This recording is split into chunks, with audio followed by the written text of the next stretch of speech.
నువ్వు చెప్పే సాక్ష్యానికి, నువ్వు జీవించే జీవితానికి ఏమన్నా వ్యత్యాసం ఉందా? ఏమండి, నేను ఒక చిన్న ఎగ్జాంపుల్ మీకు చెప్తాను. మీరేమనుకోనంటే గట్టిగా చెప్పమన్నారు కాబట్టి మాట తీసుకొని చెబుతున్నా. బాగా వినండి.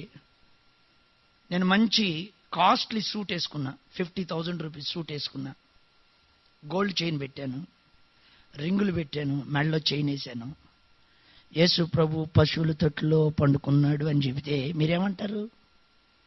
ముందు ఆపోయా, సూట్ ఇడి చెప్పు, గొలుసులిడి చెప్పోయా. యేసు ప్రభు పశువుల తొట్టులో పడుకున్నాడు అంటే విందా? నువ్వు ఒంటి నిండా బంగారం ధరించే. మన ప్రసంగానికి, మన సాక్ష్యానికి సూట్ అవుతుందా? మనం పట్టుకున్న బైబిల్కి, మనం వెంబడిస్తున్న సిలువకి నీ జీవితం మ్యాచ్ అవుతుందా? దయచేసి నన్ను క్షమించండి. నూనెను నీళ్లను కలపండి, కలుస్తుందా కలవదా? కలుస్తుంది. కలిసినట్టు తిప్పుతుంటే కలిసినట్టు కాక బయటకు వస్తుందా ఏంటి? ఒక పాత్రలో నూనె నీళ్ళు వేసి కలపండి, కలిసినట్టే ఉంటుంది, కానీ కలవదు. నీరు నీరే.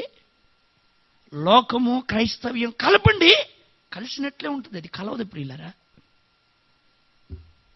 అది కలవదు. ఒకవేళ నేను అలాగుండి ఒక పేదవాడి దగ్గరికి సువార్త అట్ట తీసుకుని వెళ్ళగలుగుతాను నేను.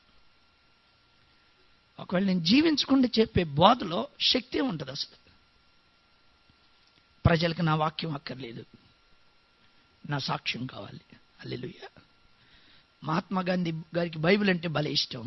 ఆయన బైబిల్ చదివి క్రైస్తవుని అయిపోదాం అనుకున్నాడు. ఆస్మా ప్రాబ్లం ఆయన బ్యాప్టిజం తీసుకోలేదు. ఆయన ఒక మాట చెప్పాడు, క్రైస్తవ్యం అంటే నాకు చాలా ఇష్టం, కానీ క్రైస్తవులు అంటే నాకు ఇష్టం లేదు. ఇతర ప్రజలు మనల్ని చూసి మాకొద్దు బాబు, ఆ యేసు ప్రభు వద్దు, ఆ సిలువ వార్త వద్దు, రక్షకుడు వద్దు అంటారా? ఒకవేళ అలాగని ఆత్మలు కనుక వెనక్కి దిగజారిపోతే నీవే ఆత్మలకు నువ్వు లెక్క చెప్పాలి.